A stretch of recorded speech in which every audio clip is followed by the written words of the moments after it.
하나님 아버지, 성령께서 저희에게 와 계신 것을 믿고 감사를 드립니다. 저희 마음속에 충만하게 채워주시고 오늘도 주님의 인도하심을 따라 잘 배우고 또 삶 속에 골똘히 묵상하고 주님 어떻게 이 말씀들을 적용할 수 있는지 주님께서 지혜 주시는 대로 깨닫는 대로 삶 속에 적용하여서 삶 속에 변화가 있도록 주님 인도하여 주시옵소서. 감사드리면서 예수 그리스도의 이름으로 기도합나이다. 아멘. 오늘은 소일이 문답 87번 두 번째 시간입니다. 생명에 이르는 회개 두 번째 시간인데요. 문답 같이 한번 읽겠습니다. 제가 질문을 읽겠습니다. 답을 읽어주세요.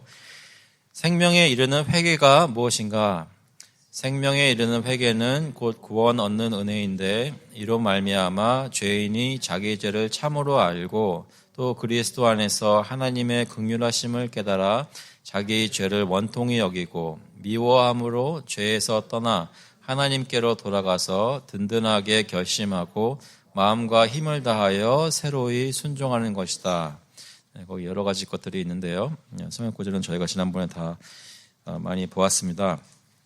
한 가지 한 구절만 한번 읽어볼게요. 2번에 보시면 요엘서 말씀이 나오는데요. 2장 13절, 요엘서 2장 13절 같이 한번 한 목소리로 읽어보겠습니다.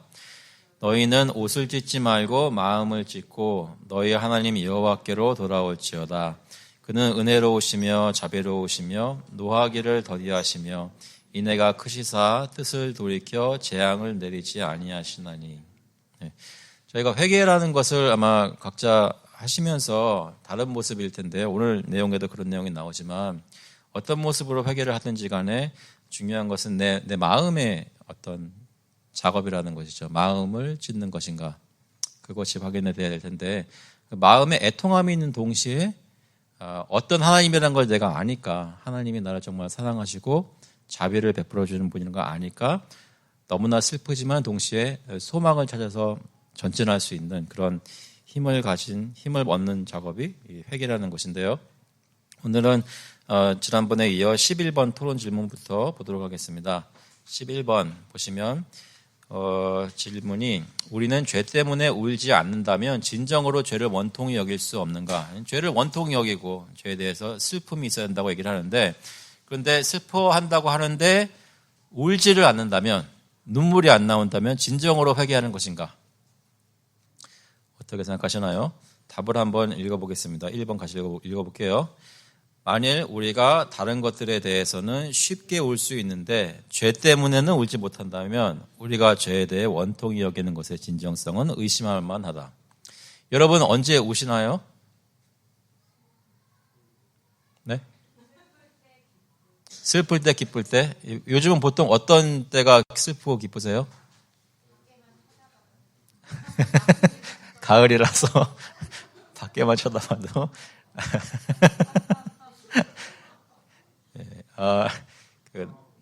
드라마 볼 때 슬프시고 어떤 분들은 이게 뭐 다 아시죠? 이게 연세가 들어가시면서 남자와 여자가 호르몬이 서로 바뀌어가지고 남자분들이 괜히 막 눈물을 흘리고 드라마에 쉽게 감동하시는 것 같아요. 눈물이 아예 없는 사람이 있겠죠. 여기 두 번째 보시면 눈물이 없이도 죄에 참되고 큰 원통함이 있을 수 있다. 어떤 사람들은 원래 눈물이 없고 어떤 일에도 쉽게 울지 않을 수 있다. 울지 않는 사람들이 있죠. 하지만 드라마 볼 때는 우는데 그런데 죄에 대해서 회개할 때는 울지 않는다면 정말로 그 회개가 진정성이 있는가 한번 의심할 만하다는 거죠. 여기 이런 말도 있죠. 어떤 사람은 눈에는 눈물이 많지만 마음에는 슬픔이 없을 수도 있고 어떤 사람은 마음에는 정말로 진정한 슬픔이 있는데 눈에서는 눈물이 안 나올 수도 있다고 합니다. 여러분은 어떤 쪽이신가요? 여러분은 눈에 눈물이 많으신 편이세요? 네.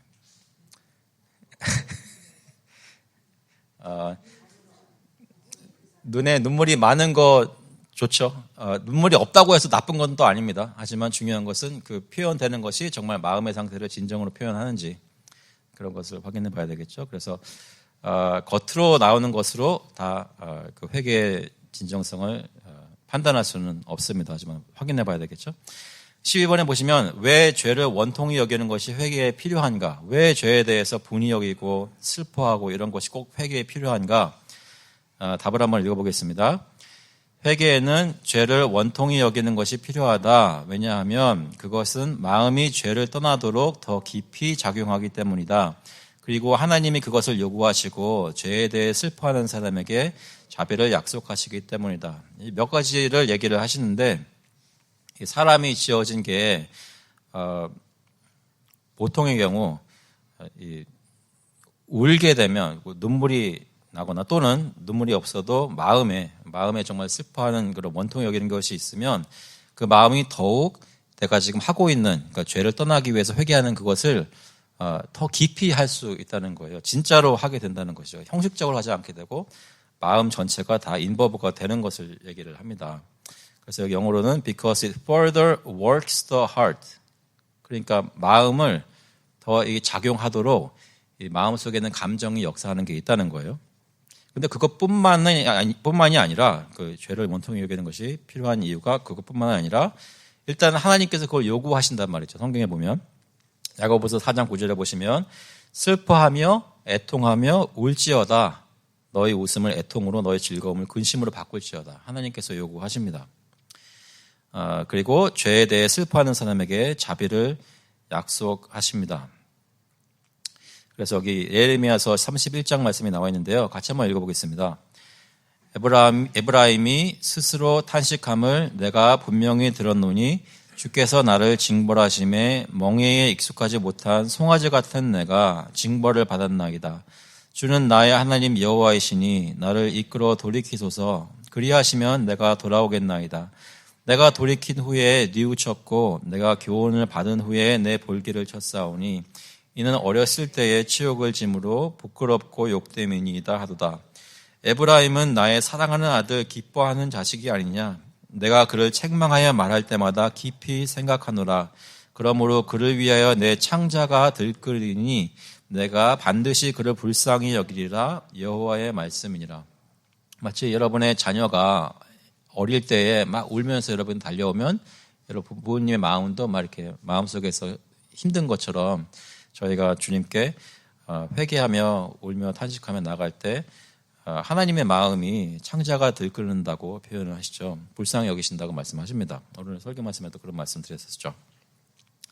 그래서 하나님께서 저희의 마음이 주님 앞에서 애통하는 것을 원하시고 또 하나님의 마음도 저희와 함께 애통하시기 때문에 회개에는 이러한 주님의 백성이 주님 앞에서 죄를 지은 것에 대한 회개를 할 때는 그 원통이 여기는 것이 필요합니다. 그냥 형식적으로 하나님 내가 잘못했습니다. 그리스도의 그 보혈로 용서해 주세요. 믿습니다. 아멘. 그걸로 끝나는 것이 아니라는 거죠. 어떠십니까? 요즘은 여러분이 어떤 죄를 지은 것 때문에 주님 앞에서 힘들어하시거나 원통이 여기시는 마음이 있으셨나요? 회개할 때 그런 적은 많이 없어요. 한번 그런 적이 있는지 한번 생각해 보시면 좋겠습니다. 13번 질문 한번 읽어볼게요. 참된 회개에 요구되는 죄를 미워하는 것은 무엇인가? 죄를 미워한다고 하는데 이 죄를 미워하는 것이 참된 회개에 요구되는데요. 그것이 무엇인가? 죄를 미워한다는 것. 답을 같이 읽어보겠습니다.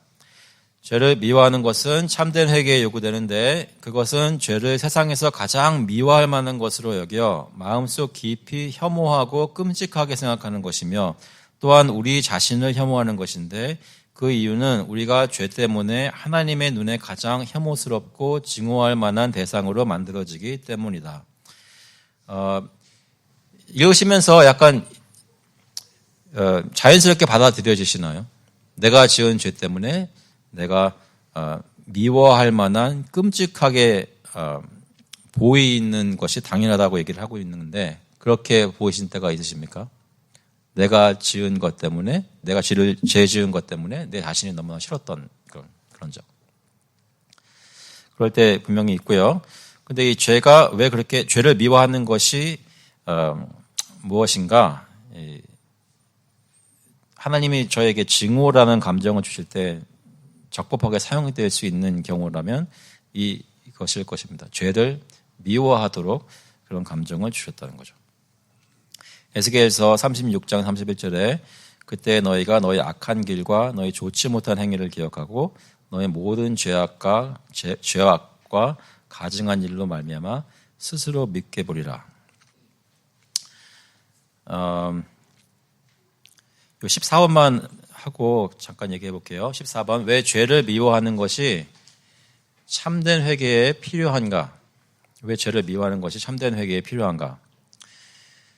죄를 미워하는 것은 참된 회개에 필요한데 그 이유는 우리의 미움만큼 죄에 맞서 대항할 수 있도록 하는 마음의 감정은 없기 때문이며 죄에 대한 슬픔과 원통함이 다 소진되었을 때에는 죄에 대한 미움이 그것에 맞서 싸울 수 있도록 우리 손에 무기를 쥐어주게 될 것이다. 저는 이거 읽으면서 좀 약간 이렇게 생각할 수 있구나 이렇게 생각했었는데 여러분 어떠신가요? 그러니까 미워한다는 감정이 무조건 우리는 서로 사랑해야 되고 마음속에 그런 감정 품으면 안 되고 이렇게만 배워오다가 이 미워한다는 감정을 사용할 수 있는 하나님 기뻐하시는 모습을 사용할 수 있는 때가 있는데 그것은 죄를 미워할 때 사용하는 것인데 왜 그 미움이라는 감정이 필요한가? 여기 토마스 빈센트 목사님은 이렇게 설명을 했습니다.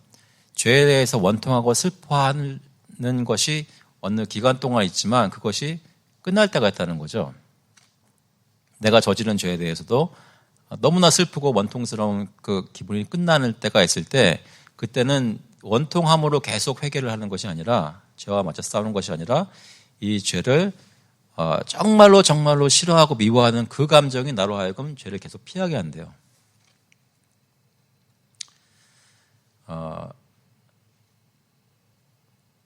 그렇게 생각하시나요? 동의하시나요? 그리고 그렇게 해보신 적 있나요?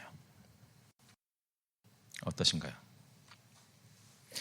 혹시 나누실 수 있을 만한 경험이나 그런 적 없으세요?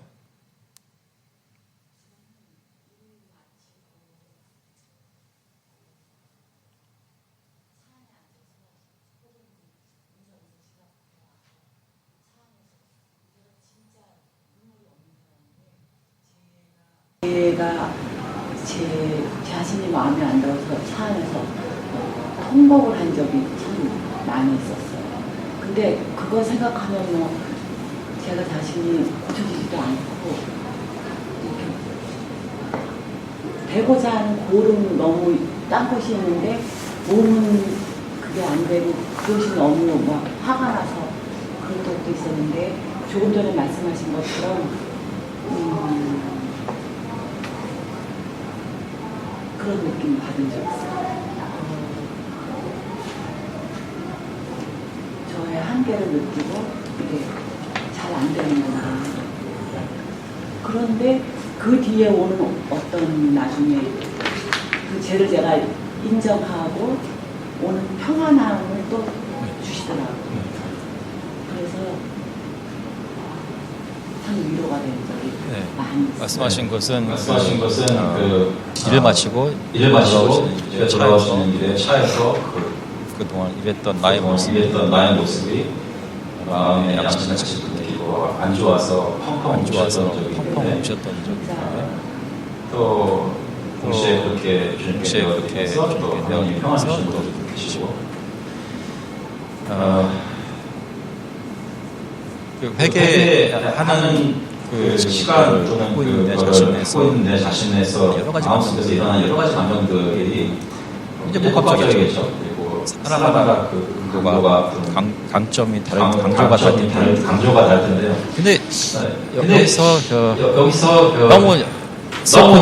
너무 슬픈데 너무 힘든데 그게 시간적으로 어느 정도 울고 나면 그게 소진되는 때가 있다는 거예요. 그 감정. 슬퍼하는 감정이.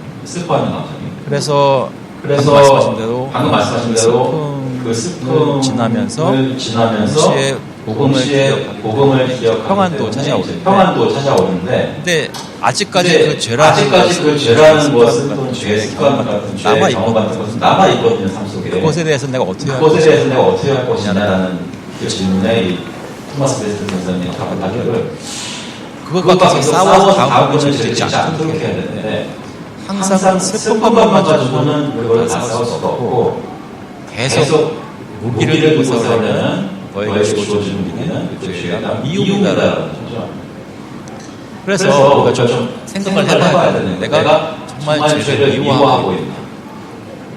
저희가 대부분은 여러분 어떠신 걸로 저 같은 경우는 내가 왜 지하는 후회와 창피함과 그런 것 때문에 슬픔과 이런 것들은 종종 있는데 어떻게 보면 바보같이 그렇게 슬퍼할 만하게 슬퍼하게 만든 것이 죄였음에도 불구하고 그거를 원인 제공하는 그 죄 자체에 대해서 미워하는 데까지는 못 나가는 거예요.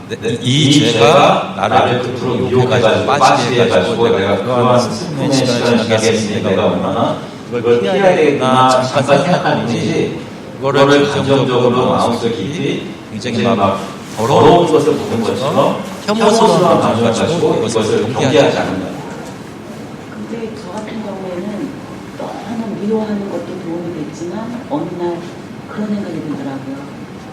내가 누구를 미워하고 내 죄 때문에 힘들어하고 이런 것이 예수님이 내 모습을 보면서 얼마나 마음이 아프실까. 거리에 가니까 정말 그 예수님한테 실망시키지 않게 해야 되겠다. 네, 방금 말씀하신 부분은 이 죄에 대해서 미워하는 것도 물론 있지만 이것 때문에 내가 가슴 아프게 한 하나님을 가슴 아프게 한 것 때문에 내가 다음번에 이러면 안 되지라고 이렇게 생각하게 되고 도움을 얻게 되는데요. 네. 네. 네.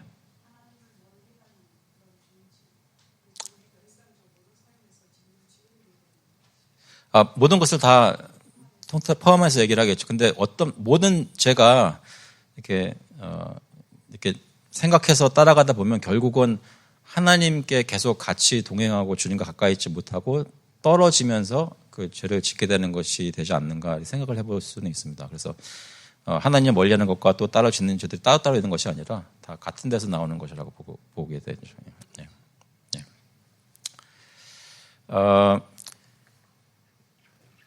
그래서 이 죄에 대한 미움이 그것에 맞서 싸울 수 있도록 이 죄를 미워하는 것이 우리 손에 무기를 쥐어주게 된다 하는데요.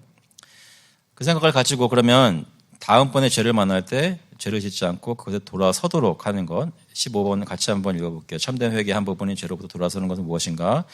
그 두 가지라고 하는데요. 같이 한번 읽어보겠습니다.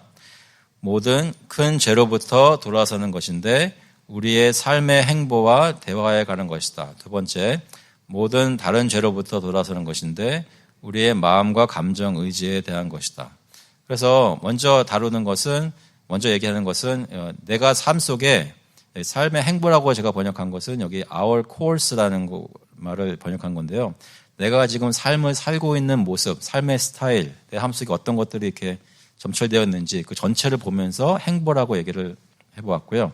그리고 그 안에 있는 삶 속에 다른 사람들과 대화 나누는 거, 하나님과 대화 나누는 거, 스스로가 대화 나누는 거 이런 살면서 전체적인 모습 속에 어떤 죄스러운 삶을 살고 있는가 아니면 의로운 삶을 살고 있는가 그것에 대해서 말하는 것입니다. 그런 것을 결정짓는 것은 큰 죄로부터 돌아서는 것이라고 하고요. 그 외에 다른 것들은 우리의 마음 속에 여러 가지 감정과 의지적인 여기 hearts and affection이라고 되어 있는 그런 것들에서 짓는 죄들 크고 작은 여러 가지 감정적인 부분들 이런 것으로부터 이런 죄로부터 돌아서는 것이라고 합니다. 그래서 여기 16번에 보시면 그런 죄를 회개한 사람이 진정으로 회개했다면 그들이 회개한 같은 죄를 다시는 범하지 않는가? 이 부분은 저희가 자주 씨름하게 되죠. 여러분 죄를 짓고 다시 그 죄를 짓지 않으면 지금쯤 저와 여러분은 굉장히 좋은 사람들이 되어 있을 거예요. 근데 이거는 벌써 질문을 읽자마자 답이 나오네요. 그죠? 첫 번째, 근데 보면 두 가지로 대답을 하는데요. 같이 한번 읽어보겠습니다. 1번. 죄를 진정으로 회개한 사람은 그것을 다시 행하여 예전처럼 그러한 죄로 물든 삶을 살지는 않는다. 만일 어떤 이가 회개한 후에 그러한 죄에 물든 삶을 산다면 그들의 회개는 바른 것이 아니었음을 분명히 보여주는 표징이다. 여기 죄로 물든 삶이라고 번역한 것은 여기 the practice of sin 그것을 얘기를 한 겁니다. 그러니까 어쩌다가 실수로 죄를 짓는 것, 내가 원치 않은데 그런 것들이 막 유혹을 갑자기 받아서 놀라게 돼서 짓는 죄 이런 것이 아니라 분명히 예수 믿고 회개했다고 하는데 실제로 삶에서 늘상 일어나는 것들은 분명히 이렇게 하면 죄 짓는데 뻔히 알면서도 내버려 두고 계속 그렇게 죄를 짓는 삶을 사는 것이 오케이인 마음 자세. 그것이라면 그 진정한 회개가 아니었다는 거죠. 자기 삶의 방향이 이렇게 뻔히 죄를 짓고 있는 부분들이 있는데 그걸 그냥 내버려 두는 삶이라면 그거는 회개를 제대로 한 것이 아니다라고 얘기를 하는 거고요. 두 번째 보시면 2번 같이 한번 읽어보겠습니다. 어떤 이들은 죄를 진정으로 회개하였으나 죄의 유혹에 붙잡히고 놀라게 되어 이미 회개한 같은 죄를 다시 범하게 될 수 있다. 하지만 그들은 그 죄들 안에 거하지는 않고 다시 일어나 쓰라리는 원통함으로 죄를 범한 것에 대해 통곡하고 다시 주님께 돌아온다. 이해되시죠? 여러분 저희가 자주 겪는 그런 패턴들인데요. 1번하고 2번하고 어떻게 이게 좀 배우면서 이렇게 좀 클리어하게 분리해가지고 생각을 하지만 여러분의 진짜 삶 속에서는 어떠하십니까? 1번은 그럼 아닌가요? 여러분이 회개한 것을 1번은 아닌 거예요? 진정으로 회개하니까 뻔히 죄 짓는 모습을 보고 그냥 내버려 두지는 않으시는 건가요?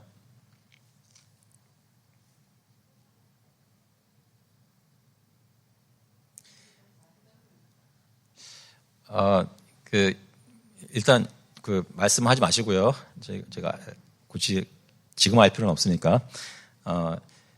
내가 패턴적으로 계속 되풀이해서 짓는 죄들이 있어요. 뭐 다른 사람에게 대한 그러니까 아침에 일어나서 계단에서 내려오는데 남편이 저기 있으면 그 시간에는 항상 미움이 생긴다는 그런 거라든지 그런 패턴이 있다고 시작해요. 근데 그걸 그대로 내버려둔다면 그건 참된 회개하는 게 아니겠죠.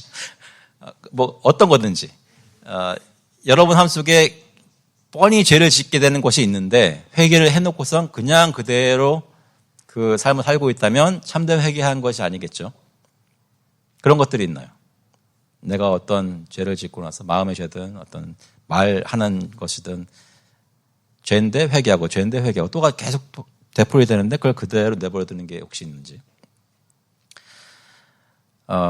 아니면 정말로 최선을 다해서 내가 지난번에 죄를 지은 거 있으니까 그걸 피하도록 저 삶의 어떤 조정을 가지고 오고 노력을 하는데 죄가 참 간사해서 내 속에 있는 죄성이 간사해서 나도 모르게 나를 유혹해가지고 덮치는 그래가지고 또 실수하고 또 죄에 빠지고 그래가지고 막 울면서 회개하면서 주님께 돌아오는 이 양쪽에 어떤 부분들이 여러분 회개의 삶에 요즘 있으신가요?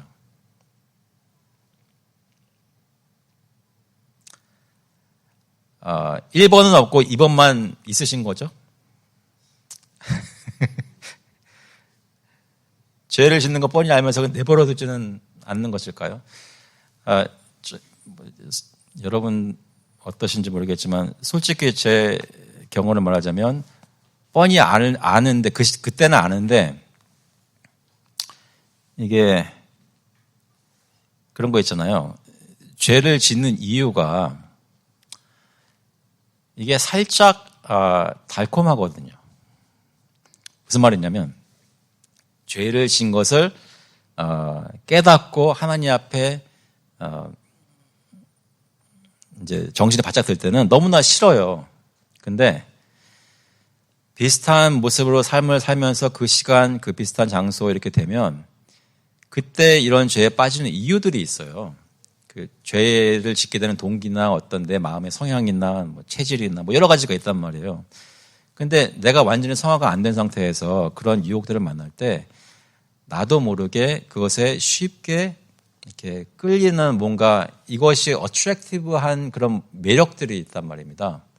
그래서 내가 진짜로 회개를 하고 싶다고 한다면 죄를 짓는 그 행동도 행동이지만 그 죄를 짓는 행동에 이끌리게끔 하는 내 마음속에 여러 가지 성향들이 무엇인지 그런 것들을 좀 볼 필요가 있다는 거죠. 이건 빈센트 목사님 말씀하시는 거 제가 말씀드리는 거예요. 내가 보니까 뭐 예를 들어서 아까 누가 드라마 얘기를 하셨는데 어떤 분들은 드라마 보면서 죄를 지을 때가 있어요. 드라마가 선한 것인가요? 선하지 않은 것이에요? 선한 것인가요?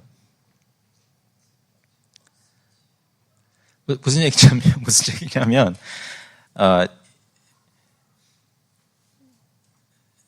뭐 이거는 이제 구체적으로 말씀 못 드리겠고, 여러분 경험에서 한번 살펴보시면 좋겠습니다. 드라마든, 아니면 내가 뭐, 어떤 오락을 하는 것이든, 아니면 내가 나 혼자 시간을 내가 홀로 고독을 이렇게 하는 것이든, 여러 가지 겉으로 보기에는 아무런 잘못된 것이 없는 것처럼 보이는 것들을 하는 중에 내가 마음의 죄든 행동의 죄든 죄를 지을 때가 사람마다 패턴적으로 있을 때가 있단 말입니다. 그러면 한번 살펴봐야 돼요. 내가 정말 어떻게 죄를 짓고 있고 어떤 동기로 나는 어떻게 만들어진 사람이기 때문에 이러한 특정한 죄에 쉽게 끌리는지 그런 것들을 살펴봐야 된다는 거죠. 내가 정말 시리어스하다면 그렇죠. 회개에 대해서. 그래서 죄로부터 돌아서는 것은 큰 죄로부터 돌아서기도 하고 다른 죄로부터 돌아서는데 내 삶의 행보, 삶의 코र्스가 어떤지를 봐야 되고 내 마음에 여러 가지 어떤 작용들이 있는지를 보는 것인데요. 진정으로 회개했다면 죄가 나를 덮칠 때 내가 의도하지 않았는데도 갑자기 나를 덮쳐서 내가 쓰러지는 그런 일들이 있는 것이고 그것을 깨닫게 되면 쓰라린 원통함으로 죄를 범한 것을 때 통곡하고 다시 주님께 돌아오는 것이 있어야겠죠. 회개한 같은 죄를 다시는 범하지 않는가? 범할 때 있습니다. 하지만 어떻게 다루는지가 더 중요하다는 건데요. 17번에 보시면 참된 회개의 다른 부분이 주님께 돌아가는 것은 무엇으로 구성되는가? 주님께 돌아가는 것은 다음과 같이 구성된다. 같이 한번 읽어보겠습니다. A 읽어볼게요. 우리 자신을 죄에 대한 용서와 하나님의 자비를 위해 주님께 적용하는 것이며 여기 맨 처음에 번역해서 여러분들한테 보내드린 것은 그렇게 했는데 사실 여기 나와 있는지 모르겠네요. 예, 저기 나와 있네요. 좀 다시 번역한 것은 우리 자신이 주님께 죄 용서와 그의 자비를 구하는 겁니다. apply라는 말이 이제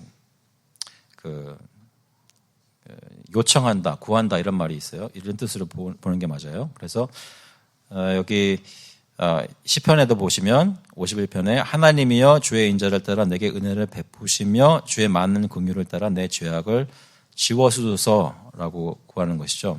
저희 매 주일마다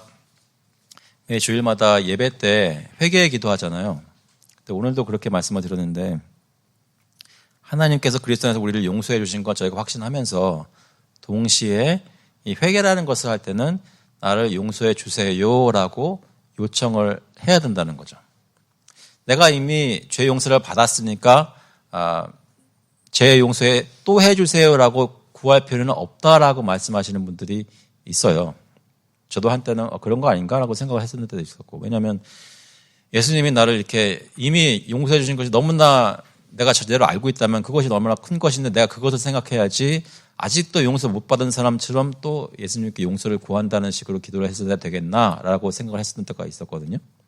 그런데 그게 아니더라고요. 왜냐하면 죄를 용서해달라고 구해야 된대요. 하나님의 백성에게 요구하시는 것은.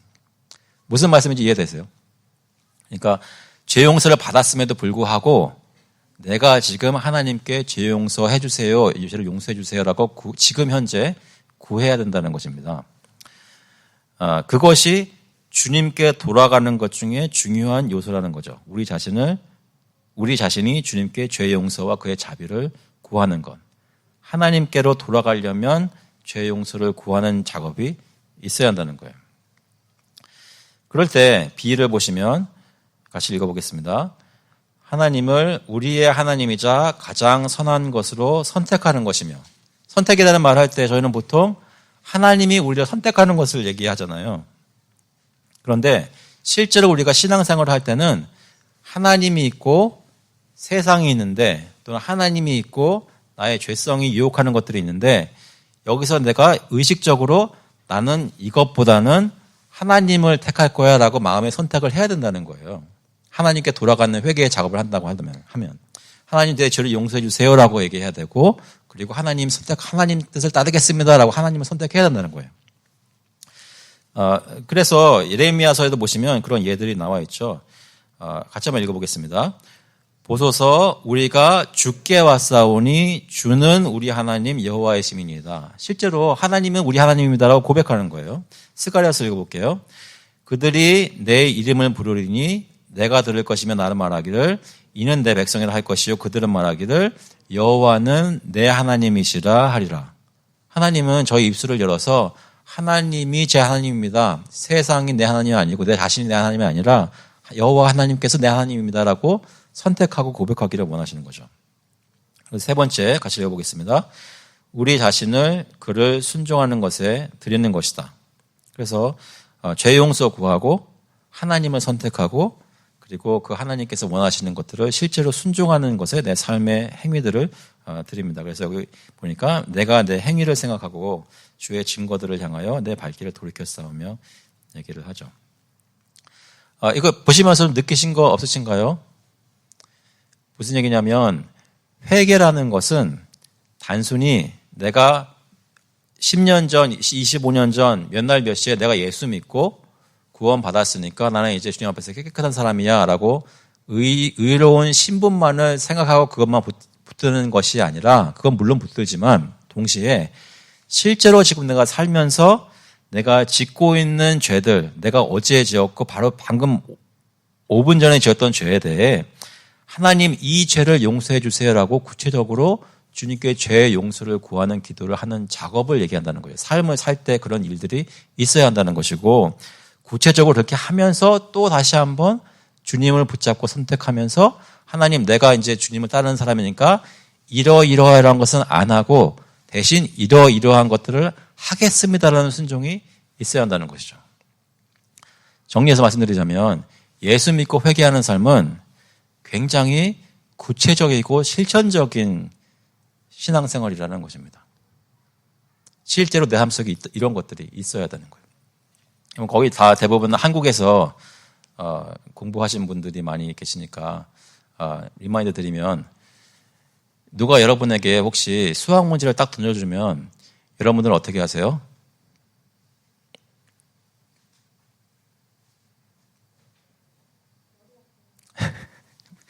머리 아프세요? 수학 문제를 던져주면? 대부분의 한국에서 주입식 교육을 받은 저희는 딱 받으면 별로 생각 안 하고 그냥 이렇게 풀어요. 무슨 말씀이신지 아시겠는지 모르겠는데요. 미국에 오니까 개념을 설명하고 여러 가지 예를 들으면서 이해시키려고 막 그렇게 하더라고요. 근데 저 애들이 하는 것도 보니까 참 이상해요. 그냥 문제 받으면 그냥 풀면 되는데 왜 자꾸 토를 다나 이런 생각이 들 때도 있고요. 근데 예수 믿는 게 어떨 때는 어떤 면에서는 한국식 교육이 좀 맞는 것 같아요. 무슨 말씀인지 아시겠어요? 그냥 이거 가지고 내가 개념적으로 내가 그냥 하나님이 나를 그리스도를 보내줘서 그리스도께 십자가에서 죽으시고 이런 그냥 그런 신앙 고백 딱 멘탈리 그냥 마침표 찍는다고 내가 회개를 경험한 게 아니에요. 실제로 주님께 와서 내가 이 죄를 지었습니다 하고 내 입술을 열어서 고백하고 원통해하고 슬퍼하고 이런 삶을 내 마음과 몸이 느껴가면서 성숙해가는 거예요. 이해되시죠? 그래서 어떤 그런 상황이 딱 되면 내가 여기서 원통해야 되는 거구나 생각할 그게 아니라 그냥 원통해 하는 거예요. 왜냐하면 나는 주님의 백성이고 난 본질적으로 이게 딱 보면 이건 아닌데 내가 왜 그랬지 이렇게 돼야 되는 거죠. 그래서 네. 삶이 굉장히 어렵죠. 그래서 이제 하는 거죠. 그래서 마치 악기를 연습하듯이. 그러니까 저희가 좀 주의해야 되는 게 아무런 생각 없이 이해 없이 그냥 형식주의적으로 율법주의적으로 신앙생활하는 거 큰 문제가 있지만 동시에 복음을 이해하는 사람들이 형식도 없고 실천도 없는 것은 복음을 이해했다고 거짓말하는 거예요. 예수님을 이해하는 사람들은 분명히 그 삶 속에 내 삶을 입술을 마음을 들여서 행하는 것들이 행위적으로 나타나는 것들이 분명히 있습니다. 그래가지고 내 발길을 돌이켜 싸우면 그러잖아요. 그러면 18번에 우리가 주님께 돌아갈 때 우리 자신을 반드시 드려야 하는 그 순종은 무엇인가? 조금 더 저희가 이해하기 쉽게 여기 들어가는데요. 답을 한번 읽어볼게요. 우리가 주님께 돌아갈 때 우리 자신을 반드시 드려야 하는 순종은 복음을 새롭게 순종하는 것이다. 그래서 물론 율법도 그리스도 안에서는 저희가 유용하게 사용할 수 있습니다. 유익하게 사용할 수 있는데 이제 저희의 순종은 대부분 율법적인 순종만이 아니라 복음적인 순종이 되어야 된다고 청교도들은 가르쳤죠. 복음적인 순종. 그래서 복음을 새롭게 순종하는 것인데 19번 복음에 순종하는 것이 왜 새로운 순종이라고 불리는가? 같이 한번 읽어보겠습니다. 복음에 순종하는 것은 새로운 순종이라 불리는데 그 이유는 새 언약에 요구되기 때문이며 영의 새로움으로부터 나오는 것인데 이것은 새로운 본성 또는 은혜와 영적 생명의 새로운 원리이며 하나님의 영에 의해 사람의 영혼에 주입되는 것이다. 로마서 7장 6절 다시 한번 읽어볼게요. 이제는 우리가 얽매였던 것에 대하여 죽었으므로 율법에서 벗어났으니 이러므로 우리가 영의 새로운 것으로 섬길 것이요. 그러니까 성령 충만한 삶을 산다는 것을 여기서 이제 얘기하는 건데요. 성령 충만한 삶을 사는 것은 그 새롭게 받은 주님의 영에 우리의 영이 변화되어서 살아나서 그 본성이 우리에게 작용돼서 우리를 인도하는 삶을 얘기합니다. 잠깐 시간이 되니까 말씀을 드리자면 예수 믿으면 무엇이 바뀌나요? 죄인 되었던 내가 하나님 앞에서 의인이라는 신분으로 바뀌죠. 마치 드라이버 라이센스를 받는 것처럼 우리가 신분이 바뀌어요. 그래서 그거는 100% 그대로 변하지가 않아요. 저희는 하나님 앞에 우리가 의로울 수 있을 만큼 신분이 의로워진 거예요, 이미. 그죠? 그런데 의로운 사람으로 사는 그 본성은 분명히 바뀐 게 있는데 정말 안 바뀌었어요. 분명히 바뀌었어요. 마치 쇠사슬을 끊어내듯이 단번에 예수 믿고 나서 일어난 것이 있어요. 어떤 분들은 갑자기 예수 믿고 일어났더니 다음날 담배가 그렇게 싫더라. 이런 말씀 하시는 분들도 있어요. 그런 것처럼 여러 가지 끊어진 게 있는데 그런데도 불구하고 언제 그랬냐는 듯이 굉장히 안 바뀌어 있어요. 본성적으로. 마음속에 지금 느끼는 이 감정들이 여러 가지들이. 그런데 점점 주님께서 성령께서 내 속에 주입을 시켜주시는 게 있단 말입니다. 우리의 신분은 주입받는 게 아니에요. 하나님께서 우리에게 부여하셔가지고 내 것이 이미 되는 겁니다. 100%. 그런데 나라는 사람이 바뀌게 되는 것은 점진적으로 일어나는 것이 대부분이에요. 근데 그것은 어떻게 일어나냐면 하나님의 영이 우리에게 새로운 본성들을 주입시켜준단 말입니다. 그래서 우리가 진짜 바뀌는 거예요. 그래서 그러면 이런 것들 20번에 보시면 중요한 말씀인데요. 우리는 이 새로운 순종에 언제 우리 자신을 드리는가? 이런 것들은 어떻게 언제 일어나는가? 이런 것들에서 저희가 실천할 수 있는 게 나오는 거죠. 우리는 다음과 같은 때에 우리 자신을 이래 새로운 순종에 드리게 된다. A 하면 읽어볼게요. 우리가 그것에 대해 굳은 결심과 목적을 가지게 될 때 정말로 주님이 원하시는 새로운 본성으로 주입받고 그것에 따라 살고 싶으시는 실천을 하고 싶으시다면 마음에 굳게 결심하셔야 돼요. 내가 이제는 이렇게 살겠다. 내가 어떤 영적인 목표를 두고 그것을 향해서 가겠다. 그런 예들이 성경에 나와 있죠. 시편의 119편에 보시면 주의 의로운 규례들을 지키기로 맹세하고 굳게 정하였나이다. 사도행전의 11장에 그가 이르러 하나님의 은혜를 보고 기뻐하여 모든 사람에게 굳건한 마음으로 주와 함께 머물러 있으라 권하니. 여러분 부흥회 때 기억나시나요? 부흥회에 참석하신 지 꽤 되지 않았어요? 저희 부흥회 할까요? 수련회 할 때 마지막 날 밤 기억나세요? 그때 막 진짜 말씀 막 듣고 찬양하고 막 기도하면서 평소에는 안 그러다가 그날만 되면 이렇게 막 이제는 하나님 내가 남편을 사랑하겠습니다. 이제는 내가 아내를 사랑하겠습니다. 이런 막 진짜로 막 이런 결심들을 해요. 굳게 결심해요. 물론 한 3일 가죠. 그렇지만 그렇게 한단 말이에요.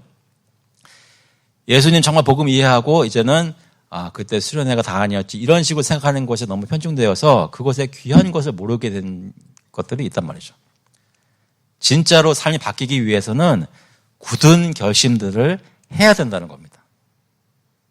그러니까 새해가 되면 결심도 하시고 결혼 기념일 되면 또 결심하시고 아니면 어떤 때든지 그 굳은 결심들을 때때로 해야 된다는 거예요. 그것이 우리 본성을 성화시키는 데 크게 작용을 한다는 것이죠. 굳건한 마음으로 주님을 향하는 것이. 그리고 B 보시면 같이 한번 읽어보겠습니다. 우리가 그것을 조차 노력하는 것에 부지런하여 새 순종의 길에 항상 걷게 되고 하나님이나 사람에게 잘못하는 것이 없게 될 때이다. 물론 저희가 완전하게 되지는 않겠지만 거기까지 갈 때까지 계속 그런 노력과 부지런함이 있어야 한다는 겁니다. 그래서 21년에 저희가 오해하지 않도록 다시 말을 해주죠. 참된 회개를 하는 모든 사람은 새로운 순종을 온전히 수행하는가? 같이 한번 읽어보겠습니다. 참된 회개를 하는 사람 중에 이 생에서 새로운 순종을 어떤 실패나 흠이 없이 온전히 행하는 사람은 없다. 하지만 그들은 그 순종을 하기 위해 부지런히 노력한다. 그리고 부족한 부분에 있어서는 슬퍼하고 괴로워한다. 이런 생각과 노력을 하지 않는 사람과 하는 사람의 차이점은 이렇게 볼 수 있습니다. 이런 노력하지 않는 사람은 그냥 예수 믿고 죄 용서받고 하나님 앞에서 백성 다 확신 다 받고 이런 것으로 그냥 기억으로만 가지고 있어요. 하지만 순종을 진짜로 행하려는 사람은 이 삶 속에 어떤 것들이 있을 때 부족한 부분이 있으면 여기서 말하는 대로 원통하게 마음을 가지고 회개하고 주님 앞에 죄를 미워하고 이런 작업들을 실제로 한다는 거죠. 이 두 사람의 차이는 천지 차이라는 거죠. 일단은 다 이해하시죠? 여러분 다 그냥 듣고만 계셨지만 다 이해하실 거라고 믿습니다. 그래서 토마스 빈센트 목사님의 귀한 글들을 통해서 저도 좀 도전받고 저희 다 같이 도전해 보았는데요. 회개하는 실제로 그 회개라는 행위를 신앙생활에서 실천하는 저희가 되기를 간절히 바랍니다. 혹시 질문 있으신가요? 궁금하셨던 거나 이게 힘드셨던 거 다 되시나요? 회개를 할 수 있는 시간이 참 많이 있는데 가장 좋은 시간 중에 하나는 주일날 예배 끝나고 집에 갔을 때 그때 참 회개하기 좋습니다. 그러니까 시간 되실 때 한번 삶을 돌아보면서 회개하고 근데 이걸 이제 부부들은 같이 해야지 한 사람만 하면은 괜히 사과한다고 할 때 이제 상대방이 별로 안 좋게 생각하니까요. 같이 회개하는 작업을 해보셨으면 좋겠습니다. 같이 한번 기도하고 마치겠습니다.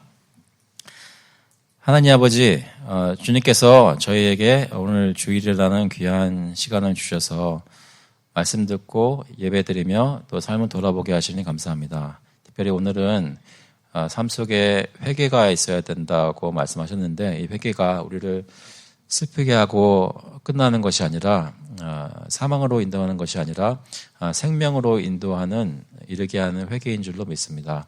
저희가 주 그리스도 안에서 죄를 진정으로 회개함으로 생명을 하나님을 정말 더 체험하고 가까이 하는 귀한 시간들이 되게 오늘도 주님께서 붙들어 주셔서 오늘 시간 주시고 너무 감사하고 예수 그리스도의 이름으로 기도합니다. 아멘. 감사합니다.